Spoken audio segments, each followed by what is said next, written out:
Hello there, it's Jaymz Bee. Welcome to my Vodcast. I have Bill McBirnie on. I would say he's one of the greatest flute players ever in the history of flute, and I've known him about 20 years. I've been following his career. It keeps going and going and going, and he puts out so many records. He plays with so many groups. He leads his own groups. I guess after Mo Kaufman, I really didn't know what was going to happen with the flute in Canada. Well, he's made it happen over and over again. If you're a fan of Jethro Tull and you like that attack on the flute, you'd love this guy. If you like something soft and pretty, you'd love this guy. If you like bebop on a flute, you'd love this guy. So we're going to talk to Bill McBirnie all about the flute in a moment. Right now, thank you to my sponsors. Thank you to everyone on Patreon who supports this podcast, Vodcast, visual podcast.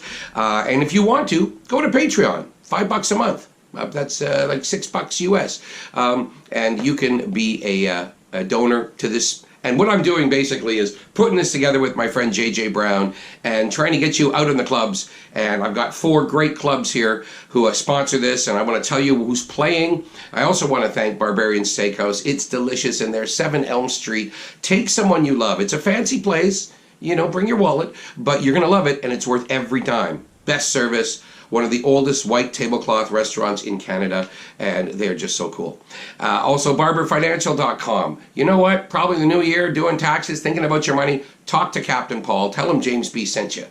And of course, Patreon, anyone who donates. So those are the main sponsors. Want to get into Jazz Bistro. Sam Broverman is there on the 8th. He's doing a Jewish Boys Christmas. It's super funny. It's super entertaining. He's a great singer. Lauren Ferrero is there with her Christmas band doing only the classics. That's her album. You can pick up the album. She sounds like Karen Carpenter. It's a perfect Christmas concert, December the 10th. And then David Rubel is always doing his jazz jam there on Wednesdays. Lots of fun. Get on down there and jam with the best musicians in town. Mike Murley Quartet, speaking of best musicians in town, he's there on the 12th. What a great sax player. All styles of jazz. And maybe he will do Duke Ellington's Isfahan, if you ask him nicely. I think he kills that every time he plays it. Gigi is there. Genevieve Marentet is there a week from tonight, the 13th. Get tickets now. It will sell out. She's doing a tribute to Don Franks. Bernie Sinensky is going to be on the piano. George Kohler on bass. It's going to be something special.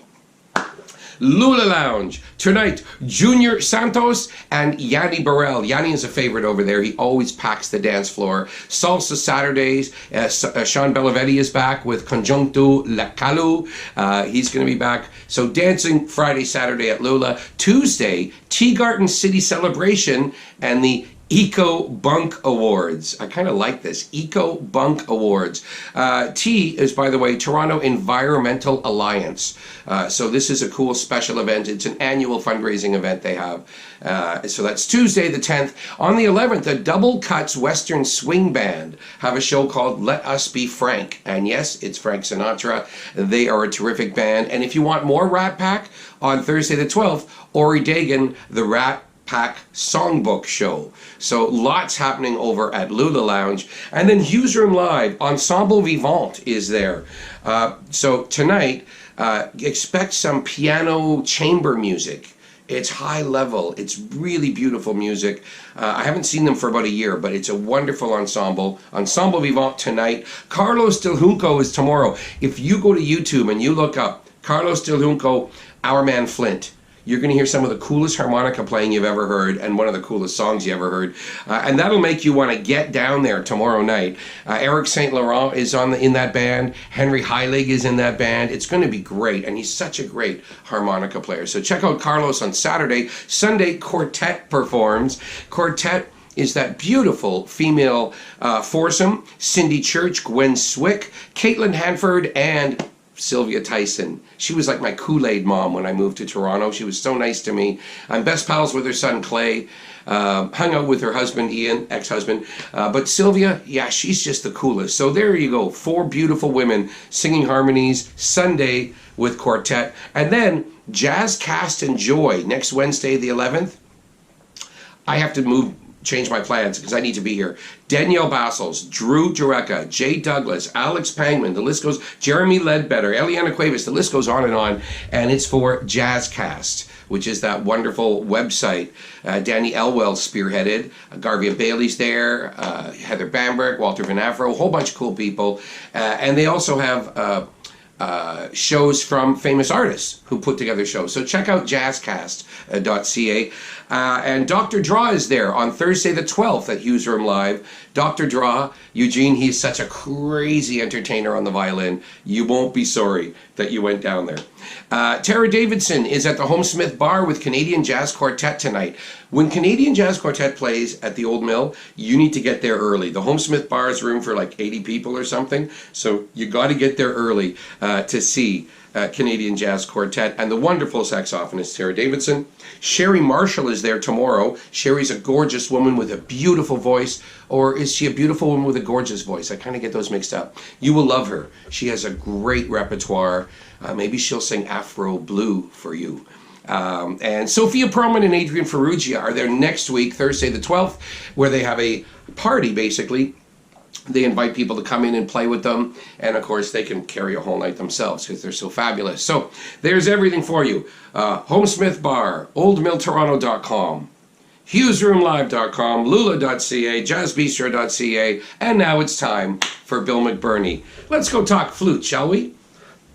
Cheers, Bill McBirnie. Once again. Nice to see you. Likewise. Okay, so first of all.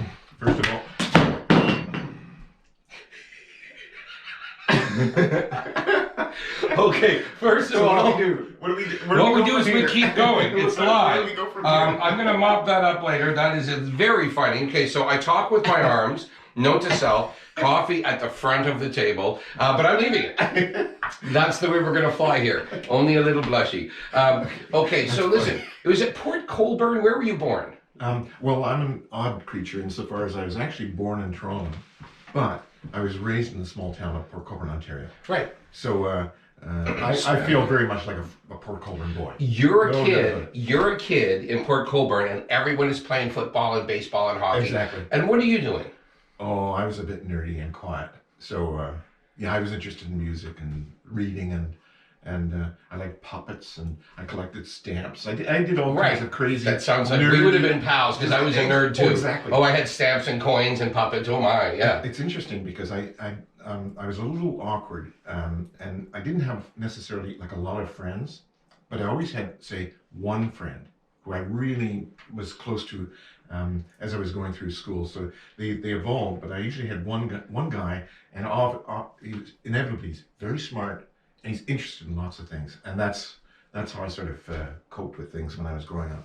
Interesting. It was pretty awkward, but I usually had one close friend, and that sort of kept me going. Yeah.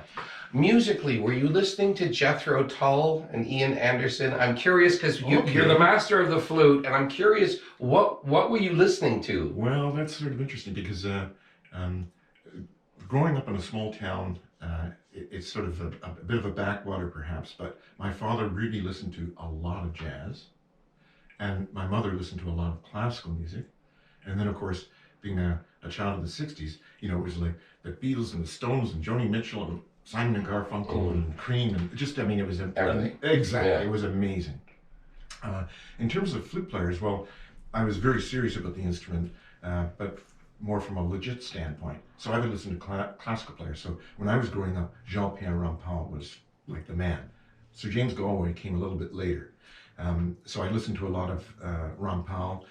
You mentioned Jethro Tull. Strange enough, I didn't encounter Jethro Tull until like around maybe grade 13 or first year university, because my girlfriend at that time turned me on to him. So I didn't discover Jethro Tull. She did, and she said, "You got to hear this guy." So. And what about people like Yusef Lateef or Jeremy Steig? When did you get into that kind of flute playing? That was part of the jazz stuff. Pardon me. My father was very, very hip, so he'd have all sorts of things like, you know, Horace Silver, Oscar Peterson, George Shearing, Nat King Cole, Art Blakey. He had Errol Garner. He had just all kinds of things to listen to. But of course, because I was interested in the flute, I pursue those ones. And so Herbie Mann was an obvious. and I listened to tons of Herbie Mann, and I really still like him. But there were a few other guys that came along. Hubert Laws was a real revelation, and I remember finding his album. It was at a strip mall. I think it was in Welland, not Port Colborne. And I came across it in the record bin. And I looked at it, what's this thing? It seems to be playing jazz on the flute. So I took it home and I put that on the platter. And at that time, it was like, oh my God, I didn't know the flute could be played in a non-classical way like that. So that was a revelation. And then I discovered Jeremy Stagg. I got his first album probably shortly after it came out. And that's one of the jazz albums that probably influenced me. Is that Satter, or what was his first record? The first album was called Flute Fever. Okay, yeah, I know that one. And he had a really good rhythm section. It was a straight blowing session. And actually, I modeled most of my acoustic jazz recordings on that sort of template. So it's no rehearsal. You just go in and play a bunch of tunes and try and get everyone to relax and be with the moment, as it were. I never knew that. Yeah. That you actually, this whole thing about going in, because I just produced you for the Tiki Collective. Right, yeah. And I mean, it's unbelievable when you just are calm and have fun and lock in and just play. Right. Don't have a whole bunch of music, maybe a lead sheet, but not a lot of stuff. No, that's the whole idea. Yeah. You generally have to find musicians that are comfortable and good at that, and I have. I mean, Mark Eisenman, Robbie Botrush, Bernie Sininsky. That's the idea, is you make them do what they do best and keep them relaxed and happy with the situation. But the Jeremy Stagg session, that was his first recording session, and he had Denny Zeitlin on piano, I'm forgetting the bass player, and the drummer. That's really a pity. I'm just wrong. But anyway, he had the bass, was it Ben? Ben Tucker. Tucker, yeah. Tucker, yeah. Right, and maybe Ben Riley on drums. I'm starting to remember now. And the original Ben Riley, not the young. No, exactly. He was also a great drummer, but they're not related. Exactly. Okay. But it was a fantastic rhythm section, and in fact, it was Denny Zeitlin's first recording session, and he's an unbelievable piano player. So that was like a snapping blowing session. It was very, like anyway. So that's really the inspiration there for how you're doing things. Yeah. Now, if you're asking me about flute players, the other guy that really is probably my biggest influence, strangely enough, and it's not because he's the flashiest player or necessarily the best player, but that's Paul Horn. Paul Horn has a gorgeous sound, and he's got a very interesting sense of music and the instrument and how he approaches it, because it's very sort of Miles Davis and in fact John Coltrane-like, the way Paul Horn plays. It's very, very interesting, and he's got a beautiful sound. And in fact, Paul Horn is probably the flautist that influenced me most, regardless of classical or jazz. Paul Horn is the strange enough. The other thing is with your love of Latin. I don't think there are too many people that play swing, bebop, and Latin with equal amounts of ferociousness in a way, because like for example, Chucho Valdez and Memo Acevedo, two incredible musicians. Right. Yeah. You played on both of their albums. Oh yeah, I've actually forgotten about that. Yeah, I have recorded with both of them. But what was I going to say? When I decided to improvise and move away from classical music, which is in my early 20s, bebop is what everyone was doing. So that's what I learned how to do, because that's if you're going to improvise, where the gigs are. Well, it wasn't even so much gigs; it was just trying to learn how to improvise. Yeah. So as I developed, then of course the flute is a very appropriate voice for Latin idioms, notably Cuban and Brazilian. So I started to study those as well. And I mean, even with Memo, I started playing with Memo, and I really knew nothing about Latin music. It's all just even eights, I thought. Yeah. And I remember early, Memo was very patient with me. He knew I'd get it eventually. But I know when I started, it was so strange, because I was a good player, but I didn't. Well, as I explained to Memo, I said, "What's going on here? I can't grasp this clave. I mean, it's I feel like it's some kind of rhythmic waterbed, and I can't get my footing." And Memo was so funny. He says, "Well, listen to the bass player." And at that point, I'd been studying and I knew a thing or two. And I said, "Yeah, but the bass player, like in those salsa things, they're typically playing all upbeats." And I'm saying, "All upbeats? They don't play any downbeats." So I said, "How the hell am I supposed to find my place when they're all in upbeats?" And Memo was so funny. He says, "Bill, listen to the bass player." It's very panic. So the funny thing is, I listen to bass player, and boom, all of a sudden, even though he's playing up, that helps to integrate me. But all I'm doing is I'm just explaining that, learning any idiom takes time. To get a good swing feel, that's one undertaking. Then a good sense of clave, so you're relaxed and you can work with and around and against it. All these things take time. What's the recent remix? You did something on an album I saw on YouTube, a clip. It really danceable, funky, and rave reviews. Oh, on your playing. Actually, that was probably the 480 East clip of Cinco Cinco Seis. That's the one. That's the one. 480 East is a great sort of smooth jazz format that's been around for, my God, probably 15 years anyway. And it's a funny band because Rob DeBoers and Tony Grace run the band, and they were trying to break into the U.S. market with 480 East, and they didn't succeed. And somehow Britain caught on to them. So they started to generate a following in Britain, and then they became so popular, bang, now they're popular in the States. Wow. It's taken them years. But in any event, that particular recording, they called me in to dress the track. They've called me in for several albums now, and it's great because they don't have any charts or anything. They just turn on the mic, spin the track, and say go. Right. So it's completely improvised. But that particular track, they decided to do a visual with a pretty killing dancer, and it eventually ended up on the Billboard charts at #1 on smooth jazz. So it's 480 East. Right. They've been around a while. And it's also, it's not exactly smooth jazz. It's really pretty great hard energy. Yeah, it's pretty hard hitting. And then there's even some bebop in there. Yeah. No, it's an amazing track. Yeah. So we're going through your history kind of way back, and the fact that after Mo Kaufman passed away, Bernie Sinensky had a Mo Kaufman tribute band. Right. You were pretty much the first call on that one. Oh, I was. Yeah, because you have to do you say you don't do circular breathing, but there were some of those Mo Kaufman tunes or Bernie Sinensky compositions, like Paco Paco, where I can't imagine where the breath comes from. You don't stop playing for about 8 minutes. Well, there are little tricks. First of all, Bernie, like Paco Paco, he wrote for the piano. I think he was mean to flute players. You have to be mean really to everybody, including himself. Yeah. Because every once in a while, the two of us, we have to kind of lean on each other. Because when I recorded that, I said, Bernie, I can't do this tune without you, and you can't do this tune without me. And it's true. And even the two of us, sometimes the gears can just slip a little bit, but you got to sort of be ready for it. As Mo used to say, Bernie wrote that for the day when musicians would be paid by the note. There's so many notes in it.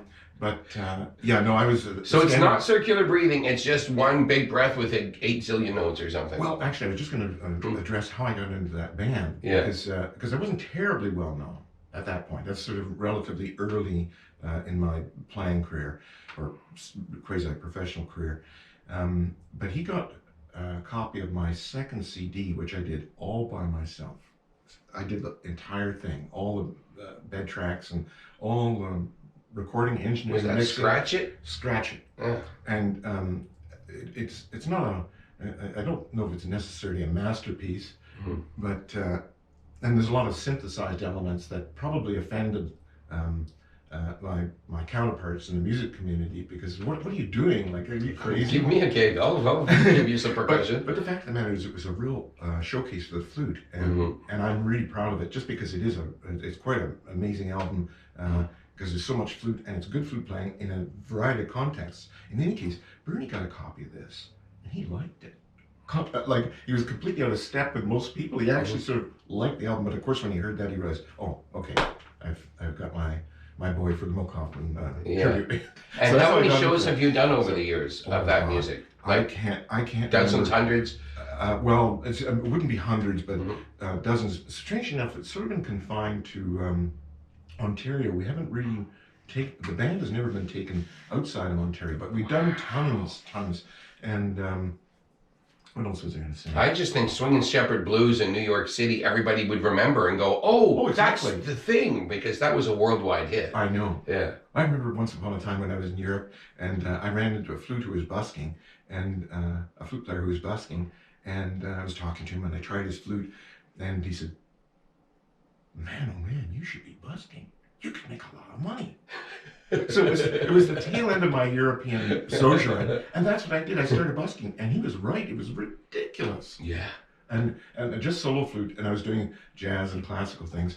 But what's interesting is, way over there in Europe, in the a back alleyway, they're requesting Swingin' Shepherd Blues. Wow, I love that. That's a great story. Oh yeah, no, there's tons of stories around the Swingin' Shepherd Blues because, often people think, even on gigs, sometimes people are going, sort of hate to ask you. I know the Swingin' Shepherd Blues. I mean, or sometimes they're a little more emphatic. It's kind of I really want to hear that. It's kind of like Caravan. You want to always hear Swingin' Shepherd Blues. There's not a time when that's not a good idea. But you know what I'm driving at, James, is that of course, how many times have I played that tune, right? Right. And the funny thing is, musicians sometimes they get sick and tired of playing the same thing or what have you. I never get tired of the Swingin' Shepherd Blues. I'm always happy to play it. Right. And I remember one of the first gigs we were doing with the Wokoffen Tribute Band. I don't know what possessed me, but that's usually closing the show sort of thing. Mm-hmm. So anyway, Bernie's introducing the tune, and he's counting it down. Everyone's getting ready, and I'm going, how does it go again? Oh, that place cracked up. And Bernie's like, after all these things, how does it go again? Sir James Galloway. Mm-hmm. Now, this man, I mean, what he's done for the flute, and not just in Ireland, around the world, right? People that love the flute. He's been a musical ambassador across the classical realm. Because, Yeah. like, when you think about it, if you ask somebody who doesn't know necessarily much about music, can you name a classical player? Sir James is one of those guys like Yo-Yo Ma, or maybe Glenn Gould.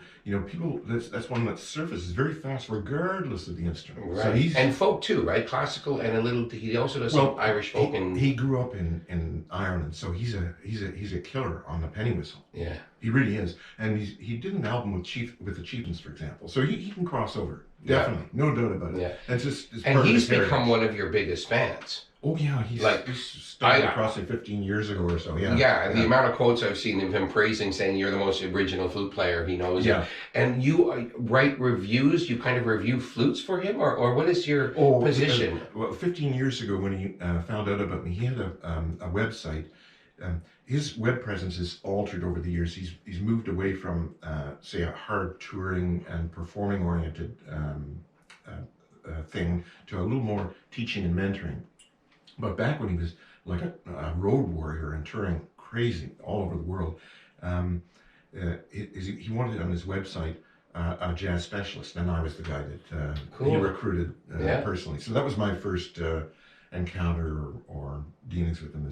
He really liked my playing. He heard Nature Boy, that first acoustic jazz CD, and that's what sort with Mark Eisenman. That's right, with the Mark Eisenman trio. Yeah. When you're talking about flutes, some of your flutes. I think you had a plastic flute once when I booked you for a show. So you have a few different types of flutes. Yeah. What do you look for in a flute? What do you recommend people? How do people find the flute that's best for them? I'm a bad one to ask because when it comes to flutes, I mean, I'm fundamentally promiscuous. If it's a flute, I would play it. I don't care. Yeah. So I have some high-end instruments, but I practice on student models. They're pieces of junk. Mm-hmm. And in fact, my teacher, Robert Aiken, who used to be with the Toronto Symphony, he learned that years later. I guess we were talking, and he said, I told him I practice on these student model instruments because I save my handcrafted instruments for performing and recording. They're kind of expensive to maintain. Clean oils and adjusts and overhauls alone are like $1,500. So I just sort of save those instruments. But he almost got mad at me. Bill, are you crazy? What? You should practice on the instrument you perform on. But I don't care. Right. They're just flutes. And also, when you get to this one, then you're just like, oh, this is even easier and better than before. There is that aspect too. I mean, there's a nice cut in the head joint. The scale is very even. The quality of the sound is balanced throughout the horn. Of course, mechanically, it's very smooth and sort of elegant. So there's no question that a good handcrafted instrument makes a difference. But I'll tell you something. Nobody really knows what I'm playing.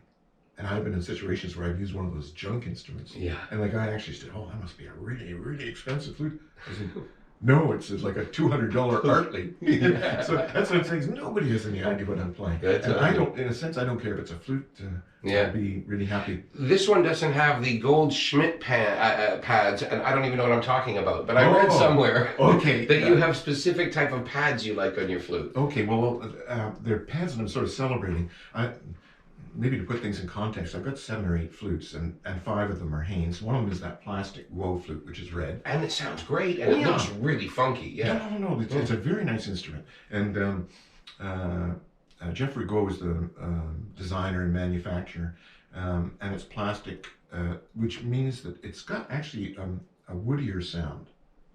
It's not metallic. It's more on the woody side. The only thing is it doesn't penetrate as much as a metallic instrument. So it's got that sort of limitation, as it were. But it's a great sound and it's a great instrument. So mellow, almost more like wood than silver or than steel, exactly. Right? You can detect a wood instrument. For example, a lot of Cubans are playing 5-key flutes, and that's one of the characteristics in the sound is it's a woodier sound because it's a wood instrument.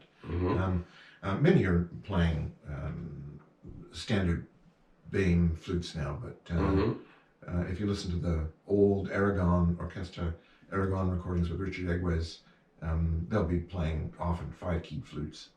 What was I going to say about the instrument itself? Go ahead. Well, you teach. Oh yeah. So whether you are doing actual clinics with a live audience right there, I guess sometimes you might do a house call, but mostly it's internet, right? That's the easiest.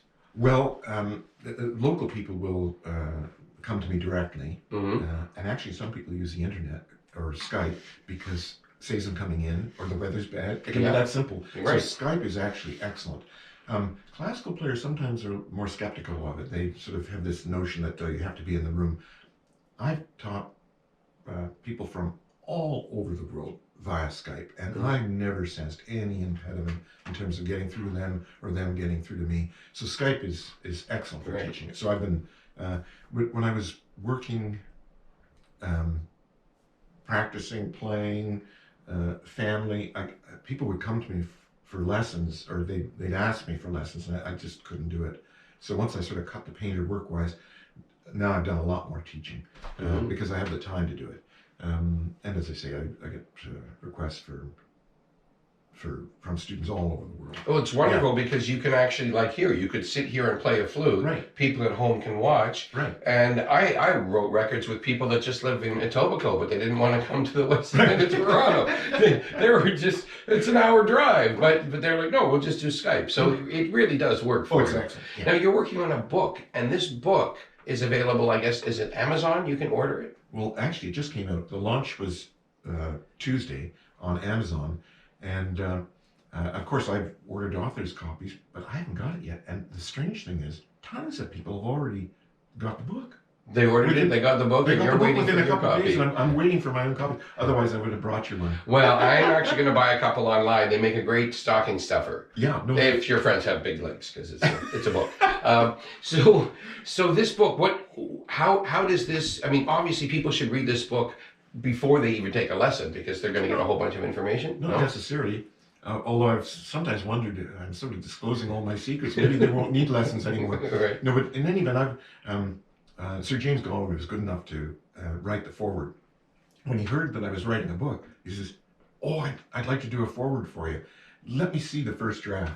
Because, of course, he doesn't want to sign his name to something that's not up to standard, as it were. Yeah. But in any event, he wrote the foreword. And what was interesting was he was saying, when I first heard Bill 15 years ago, it was like flute playing on another level, and I thought he should write a book. He doesn't know this yet, but 15 years ago, I was thinking about writing a book. But it was like students, I didn't have time. Yeah. I just didn't have the time. But waiting 15 years has actually been worthwhile because I've done a lot more performing, recording, writing for Canadian Musician, and more importantly, a lot more teaching. Right. So I know what the problems are. So this book is called The Technique and Theory of Improvisation, a practical guide. And although I sort of wrote it for flute players, it's actually for doublers and other instrumentalists. And I'm getting good feedback from other instrumentalists too. Already people have started to read the book. One person, this is great, he's both classical and jazz in orientation. I won't disclose the name because it was by email. But he said, I've been looking for a grand unifying theory of the whole area of improvisation, and I think I found it. 1,000 thank yous. Yeah. So that's excellent, because I've been really... Well, that's actually a nice quote for the next pressing of your book. It will be a good quote. But in any event, what's also quite remarkable is I see myself more as a performer than an author. This book has sold like hotcakes and done far better than any of my CDs. Right. Unbelievable. There's something strange. Weird about that also. When I wrote Cocktail Parties for Dummies, same thing. Right? All of a sudden, I'm selling like 30,000 copies of a book. Excellent. And I'm like, whoa, but I never sold, well, actually, only one record in my life did I ever sell 30,000. Everything else, I never sold anything. So this is a common experience. Right. Okay. Books. But who knew that people want to buy books? But they're books that actually, like, you could put that next to your toilet, next to your bed, next to your favorite armchair. You can read a chapter of your book. Just read one thing and come back to it later. Right. So I kind of see how people, if they want to learn, it's just so relaxing. But it is surprising that you can sell way more books than records. Exactly. I'm shocked. But it may be this also, James, is that, you know, I've been playing for a long time, and I've released a lot of records, and I have some standing, and so all of a sudden you write a book, and it's like, oh, I'll find out what he's up to. And they will. Right. You know, because it is about I basically suffered the trials and tribulations of moving from a classical tradition to a non-classical, and that basically there were two areas of difficulty. One was technical, because the classical technique, I had excellent sound, excellent technique, but it wasn't working in all these swing and Latin situations. So I had to modify that. So there were technical challenges, and then of course I was used to being scripted, and I didn't want to be scripted. So now I don't have a script. Now what are you going to play? So I had to come to terms with all the theory, or at least some measure of it, in order to play. So that's the way the book is broken down. There's a technical side of it, and then there's a theoretical side of it, and then there's a section on integrating the two. Because it's out recently, you won't have noticed this yet, but I'm going to predict. Oh my! What's happening? That's too funny. We'll just see. I have no idea if that's a good place for that or not. One of our cameras fell, folks. This is all new. All new. Lots of mistakes being made. You'll probably notice. Oh, yes, right. I talk with my hands. Probably a lot of, you'll notice a lot of people are going to come to you now, because when you're a musician, you might get one interview. Right. When you're an author, everybody knows you're going to be articulate. It's a different thing. Not all musicians can be interviewed. So you'll probably find in the next few months a lot more people, and they're probably mostly phoners, whether it's radio or newspapers, but people will be wanting to talk to you because you're an author. Yeah, I haven't thought about this so much, because I see myself, as I say, fundamentally a performer, but the book is really designed to just sort of summarize how I think or see music. Because I've had people approach me in the past few years about getting a degree, like a master's degree in music, and I've got a ton of concerns about that. Like, I don't have an undergraduate degree, and how am I going to pay for that, and what am I going to write about for a thesis? And I've often well, you're already living the dream already, though. I mean, it seems like a step backwards at this point. Certainly as a player. And the other thing is that having a degree might enable you to find a position in a post-secondary institution teaching, but even that's difficult now. So what's the point in getting a postgraduate degree in a subject area that maybe I don't even have a great interest in? So that's why I decided to write the book. I thought, this is what I know, and this can be of benefit and real genuine use and relevance to other players. And that's what I'm finding within just a matter of days. It's unbelievable. I can't believe the amount of interest and how it's going to spur off. I mean, hopefully some of those students will be watching here and going, you know what, this is also a reference that's going to be online forever. People can look up, and when you say a name like Paul Horn, someone they don't know yet, they're going to write this down and go do some research. They don't have to. I've got an extensive discography as an appendix in the book. Oh, of course. That's what somebody says. It's really, really well organized and well written. And so all that stuff is in there. As I say, I'll be getting it next week. That's so funny, though, that you don't even have a copy yet, but you know what it is because you wrote it. Yeah. Tell me about, you talked about Scratches and then Nature Boy. Yeah. Mercy with Robbie Botos. You got awards for that. The next one, yeah. We got a team award, Toronto Independent Music Award. And also what was really good about that one is we were up for an Independent Music Award in the States. And I remember that great drummer Mike Clark I was right opposite him on well, Robbie helped matters, I suppose. Yeah, absolutely. No, you picked, Mark Eisenman, Robbie Botos, and Bernie. And Bernie Sinensky and you. I always make the joke, you guys are Bill McBirnie Sinensky because you're so intertwined. Right. And then there's Grain of Sand, right? The album with Bruce Jones, right?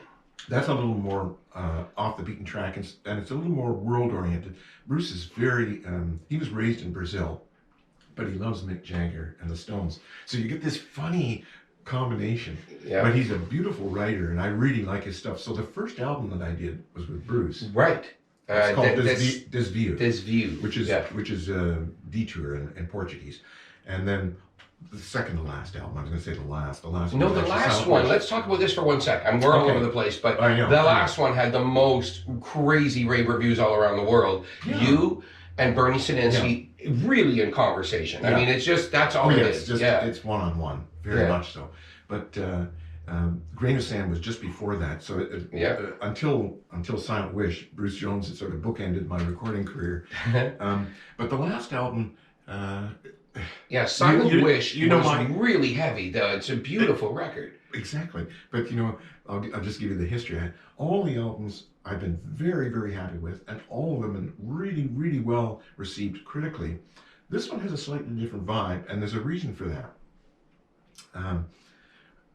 My wife, Svetlana, over the years, has always said, "Oh, Billy," she likes the albums, everything I do, of course, but she said, "Oh, Billy, you should record an album of just the tunes I like."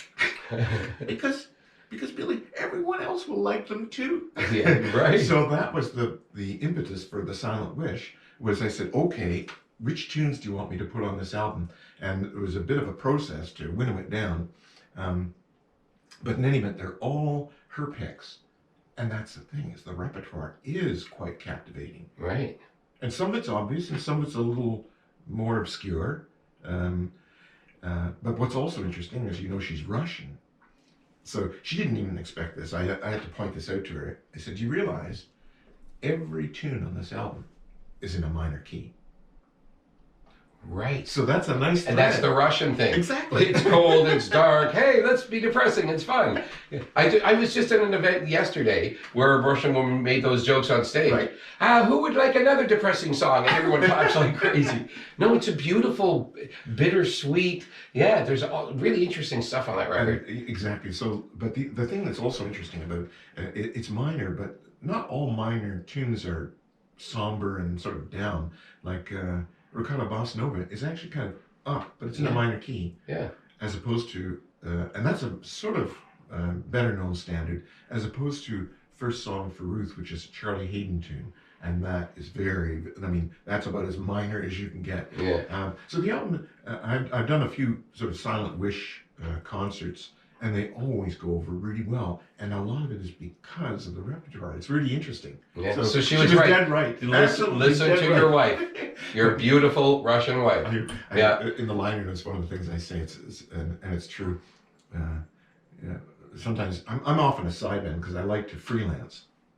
And if I have my own gigs, then I usually say to the audience, the band does not take any requests except from my wife.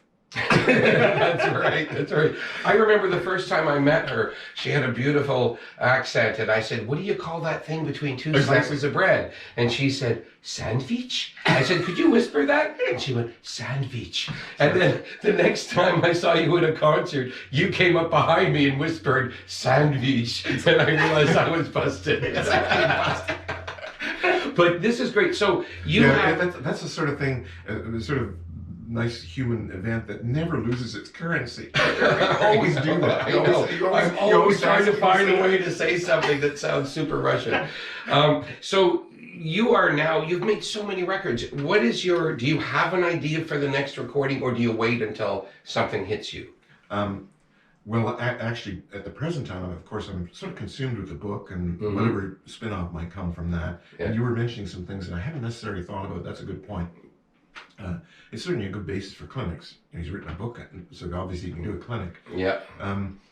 But in terms of recording, I've always had tons of ideas that I just don't have the resources to realize. So you just keep them on the shelf and pull them down when... I can't. You know, it's like, look at my last 4 or 5 albums. I've sort of defaulted to acoustic jazz situations because I can find the right musicians, and I can like really good musicians, and I can pull those together and develop very high quality, coherent results in a short frame of time. So it doesn't. It's like the old days of making records. Go into a studio and record. But it's more cost effective. Yeah. So, for example, I cover a lot of standard material. I like to do that, but it means that the musicians you don't have to rehearse, and I don't want to rehearse. Right. So all of these things give rise to quick and, in a sense, dirty projects. Yeah. But I have tons of ideas where you'd have to prepare a little more. I mean, I've never really done a hardcore Latin album, which would be really interesting. And there's tons of really good players in town for that. Right, you sure are, right? I mean, in Toronto, no problem finding some really good players to do something like that. Right. But again, you have to find the material, rehearse. Then the costs are going to escalate as you go through the process. I've actually thought of something very simple, and I haven't. I'll reveal it for the first time.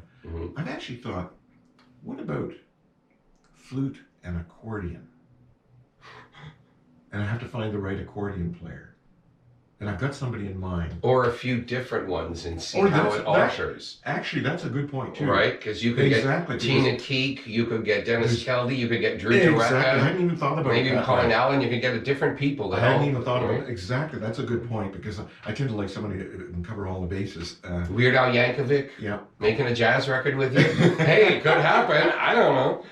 But maybe some kind of a simple, cost-effective format. I don't know. I'll tell you, James, I've had tons of ideas about musical themes or formats, but it's very costly to do a project. Even the simple ones that I've done are costly enough if you're going to generate something of good quality. So that's been the constraint over the years. Really. Well, I can promise you, no shortage of ideas. No, I'm gonna get you all over the next Tiki Collective record, the instrumental record, because it was mental. I've never heard a cooler, snappier flute on Caravan. That version, 7.5 minute live off the floor version, unbelievable. Well, Eric Singer on guitar, then into you, then into Ernie Toller. It's just brilliant. And so as you're saying, I don't really want to rehearse, I want to go in and play it. I've seen it firsthand. It works just fine. I think your method is the way to do it. Definitely. If it works, just keep on going. So could you have a little something to play? Well, not really. I mean, what I put it on the table there just because it looks nice. How about if you just give us a few seconds of Swingin' Shepherd Blues while the credits roll? Oh, okay. I wonder if I put the coffee cup in the way there. Right, maybe we can We're do all that. good. So it's working. Oh, and by the way, there are some budgie birds in the next room, so we may get them chirping along. We'll see.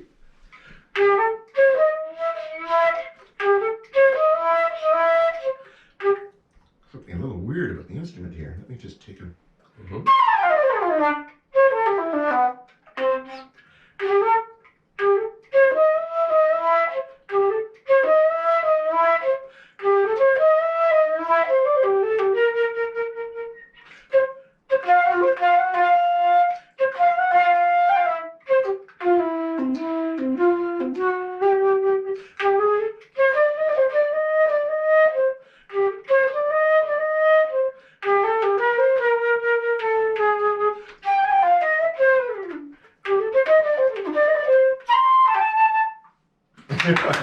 Thank you, Bill McBirnie. Good luck with the book, and we'll see you on major television and in newspapers everywhere. Bill McBirnie, thank you very much. Join me next week. More special guests, more jazz, more music, more listings on the Jaymz Bee Podcast. See ya.